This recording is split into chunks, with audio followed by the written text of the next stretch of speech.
ઊનમાં ભાજપના નેતા એવા સ્ક્રેપના વેપારીને સસ્પેન્ડેડ પોલીસ કર્મચારીએ મુક્કો મારી ઢીમ ઢાળી દેતા મોત થયું છે। આ ઘટનાના પગલે ભેસ્તાન પોલીસે સસ્પેન્ડેડ એએસઆઈ રોનક હિરાણી સામે હત્યાનો ગુનો દાખલ કરી આગળની કાર્યવાહી કરી છે। ઊનમાં સસ્પેન્ડેડ એએસઆઈએ આધેડને છાતી પર 2 મુક્કા માર્યા બાદ તેનું મોત નીપજ્યું હતું। જોકે આધેડનું મોત મુક્કાના કારણે થયું છે કે એટેકથી થયું છે તે સ્પષ્ટ થયા બાદ તે મુજબ ભેસ્તાન પોલીસ આગળની કાર્યવાહી કરશે।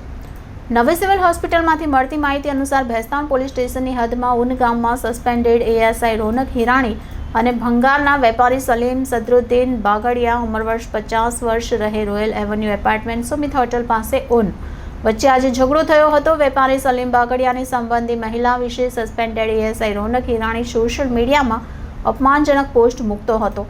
તે મુદ્દે બંને વચ્ચે ઝઘડો થતો હતો। તે દરમિયાન રોનક હિરાણીએ સલીમ બાગડિયાની છાતીના ભાગે 2 મુક્કા માર્યા હતા।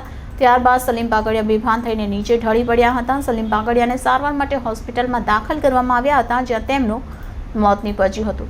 સલીમ બાગડિયાના પરિવારજનોએ આક્ષેપ કર્યો હતો કે રોનક હિરાણીએ જ સલીમની હત્યા કરી છે। બીજી તરફ ભેસ્તાન પોલીસ સ્ટેશનના ઇન્સ્પેક્ટર એચએમ ગઢવીએ જણાવ્યું હતું કે હત્યા થઈ છે કે શું તે બાબતે હાલ કંઈ પણ કહેવું વહેલું ગણાશે। પીએમ રિપોર્ટ બાદ જ કંઈ પણ કહી શકાશે। જ્યારે નવી સિવિલ હોસ્પિટલના તબીબોના જણાવ્યા અનુસાર સલીમને લીવર અને કિડનીમાં આંતરિક ઈજા છે, તેથી આગામી સમયમાં હત્યાનો ગુનો દાખલ થઈ શકે છે।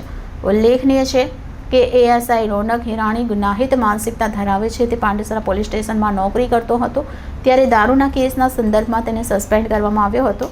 એસીપી આર.એલ. માવાણીએ જણાવ્યું હતું કે આ બાબતે હત્યાનો ગુનો દાખલ કરવામાં આવશે। આપણું નામ? મારું નામ સુમિત સલીમભાઈ બાગડિયા। શું મેટર હતી ને શા માટે તમારા પપ્પાને આયલ કર્યો છે? મેટરમાં એવું હતું કે એ અમને પહેલેથી દુશ્મની માને છે। અમારા સગાવાળા છે, પણ તો બી એની દુશ્મની બતાવે છે। મારા સાસુનો એ ગેરસંબંધ એવું બતાવે છે કે ભાઈ કોઈની સાથે ગેરસંબંધો છે, બરાબર। જેની સાથે ગેરસંબંધો છે એને આધાર કાર્ડ બાળી નાખ્યું, એને પાન કાર્ડ બાળી નાખ્યું, એનું ઇલેક્શન બાદ કાઢી નાખ્યું અને એને ઓલું પાસપોર્ટ બાળી નાખ્યો। એને પોસ્ટ કર્યું અને રૂબરૂ અમે એને જોયેલું છે, એની પકડી છે, એને ફેસબુકમાં સોશિયલ મીડિયામાં પોસ્ટ કર્યું। મારે સાસુનું એનું કોઈ લેવા દેવા નથી, બરાબર। મારું એની સાથે કોઈ લેવા દેવા નથી, પણ એ જાણી જોઈને અમને ખોટો હેરેસમેન્ટ કરે છે, અમને ટોર્ચર કરતો હતો એક જાતનો, બરાબર છે। એટલે અમે એના બેનને ફોન કર્યો, મારા પપ્પાએ એને અમે ફેસબુકમાં જોયું એટલે અમે એના બેનને ફોન કર્યો, બરાબર છે। એટલે એના બેને એવું કીધું, એના ભાભીને ફોન કર્યો, ટીનુબેન એનું નામ છે કરીને, એને ફોન કર્યો અમે, બરાબર। એમે એવું કીધું કે તમારે પોસ્ટ હટાવી દેજે, માફી માંગે, સેટલમેન્ટ કરવા તમે એના ઘરે જાઓ। એટલે હું મારા પપ્પા ગયા, બરાબર છે।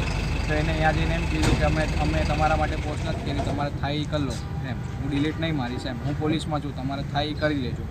શું નામ છે વ્યક્તિ? રોનકભાઈ હિરાણી એનું નામ છે। પાંડેસરા પોલીસ સ્ટેશનમાં એએસઆઈ હતો, એ સસ્પેન્ડ થઈ ગયો છે, બરાબર। કયા કેસમાં સસ્પેન્ડ છે? હા, દારૂના કેસમાં સસ્પેન્ડ થયો છે। દારૂની ખેપ મારતા પારડી પોલીસ સ્ટેશન એને ધરપકડ કરેલી, 97,000ના દારૂ સાથે પકડેલો છે।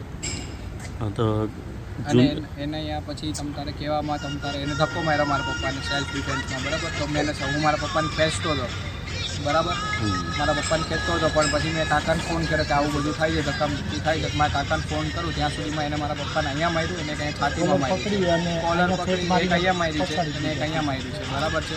તમારા ફાધર જગા પર જ ફેક થઈ ગયા? હા, જગા પર ફેક થઈ ગયા હતા, એના જ ઘરમાં ફેક થઈ ગયા હતા, બરાબર। ત્યાં એમને અમે ડૉક્ટર બોલાવ્યા હતા, ત્યાં ચેક કર્યું, જે ભાઈ હતા એને પોલીસમાં સ્ટેટમેન્ટ બી આપ્યું છે કે ભાઈ આ અહીંયા જ ડેડ થયા છે નેચરલી, તેમના ત્યાં જ ડેડ થઈ ગયું, ઓક્સિજન ને પલ્સ બધું ડાઉન થઈ ગયું। શું માંગ કરો છો તમે?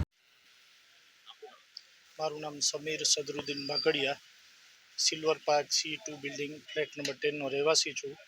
આજે સવારે 8:30 મારા ભાઈનો કોલ આવેલો મારા પર કે આ રોનક હિરાણી નામનો જે ઈસમ છે એને મારી વેવાણ માટે થઈને ગલત પોસ્ટ મૂકેલી છે અને અભદ્ર શબ્દો લખ્યા છે, અને આપણે એની સાથે કંઈ ઝઘડામાં ઉતરવું નથી, પણ જે છે એ વસ્તુ આપણે એને કહીને આ પોસ્ટ ડિલીટ કરાવી છે, જેથી સમાજમાં આપણી બદનામી ન થાય। કારણ કે જે છોકરાની વેવાણ માટે આ ભાઈની વેવાણ માટે એને લખેલી છે એ છોકરાના 10 દિવસ પછી લગ્ન હતા, અને સમાજમાં અમારું નામ ખરડે, અમારી છબી ખરડે, એના માટે અમારા સમાજના જેટલા વ્યક્તિઓ હતા એ બધાને ટેગ કરી અને આવી પોસ્ટ મૂકેલી।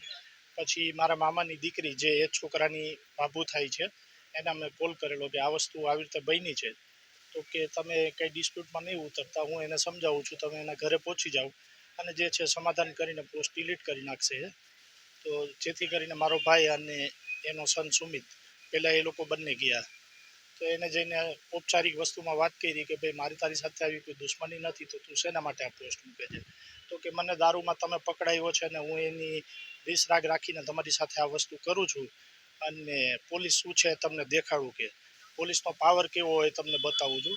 તમને અહીંયા સિલ્વરમાં તો નહીં પણ સુરતની અંદર નહીં રહેવા દઉં, અને તમારાથી થાય એ તોડી લેજો મને, કે આવી અભદ્ર ભાષામાં મારી ભાઈ સાથે વાત કરી એને, અને ઉગ્ર સ્વરૂપ ધારણ કર્યું. એટલે મારા ભત્રીજાને થોડું સેફ નહીં લાગ્યું, એટલે મને કીધું કે કાકા આવું થાય છે અને ઝઘડો થાય પહેલાં તમે આવી જાઓ ને શાંતિથી ઘરે લઈને જતા રહો પપ્પાને. તો અમે ત્યાં પહોંચ્યા તો દરવાજામાં એન્ટર થતાં જ મેં જોયું કે રોનક હિરાણી નામના ઈસમે મારા ભાઈનો કોલર પકડી અને એને ફેટ મારી, અને જેથી કરીને મારો ભાઈ ઉલટા બોડી પર પડી ગયો, અને પડ્યા પછી ત્યાંથી ઊભો જ નથી થયો. પછી મને થોડું ડાઉટ લાગ્યું, એનું બોડી ઠંડુ થઈ ગયું, એટલે મેં ડૉક્ટરને બોલાવ્યા જે અમારી સોસાયટીમાં નીચે રહે છે. ઓક્સિજન ચેક કર્યું તો 70 ઓક્સિજન આવ્યું, એટલે એને કીધું કે આમાં મને કંઈ ચાન્સીસ લાગતા નથી, તે છતાંય તમે મોટી હોસ્પિટલમાં લઈ જઈને એક વખત પમ્પિંગ કરાવો, કદાચ જીવ બચી જાય.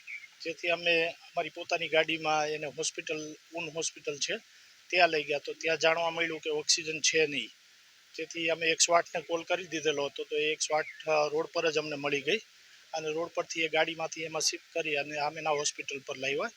તો ત્યાં 108વાળાએ ડૉક્ટરને કીધેલું કે આમાં કંઈ લાગતું નથી, અમે ચેક કર્યું પણ કંઈ દેખાતું નથી. પછી ડૉક્ટરે ચેક કરીને કીધું કે ડેથ થોડી વાર પહેલાં થઈ ગઈ છે. જેથી કરીને આની અગાઉ બી અમારી ઉપર આવી રીતે એને અભદ્ર મારી ભત્રીજી વિશે તેમજ અવારનવાર બીજી વસ્તુઓમાં કોમેન્ટ કરી અને અભદ્ર ભાષામાં શબ્દો લખેલા એને. જેથી અમે 3 વખત પોલીસ ફરિયાદ કરેલી, અને એક પોલીસ ફરિયાદની અંદર cyber crime Surat, Sachin GIDC police station, પછી CP સાહેબમાં રૂબરૂ મળીને અરજી આપેલી અમે, અને એ અરજીના અનુસંધાને હજી એના સુધી નિકાલ આવ્યો નથી. અને એ દરેક વખતે એક જ વસ્તુ કહે છે કે હું પોલીસ છું, પોલીસનું કોઈ કાંઈ ન બગાડી શકે. તો શું પોલીસને જીવવાનો અધિકાર છે, બીજા લોકોને નથી?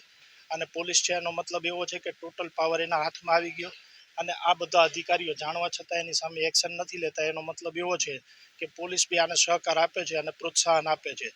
અને આજે હું શિકાર થયો છું, આજે મારા પછી કાલે સવારે બીજો કોઈ એવો વ્યક્તિ હશે તો આવો બીજી વખત બનાવ ન બને, એના માટે હું સરકારને તેમજ પોલીસને સખ્ત વિનંતી કરું છું કે જલ્દીથી આવા લોકોને કબજે કરી અને આના ઉપર કાયદેસરની કાર્યવાહી કરી, અને એના ઉપર જે કલમો લાગતી હોય કલમો લગાવી અને એને એરેસ્ટ કરે એવી અમારી વિનંતી છે.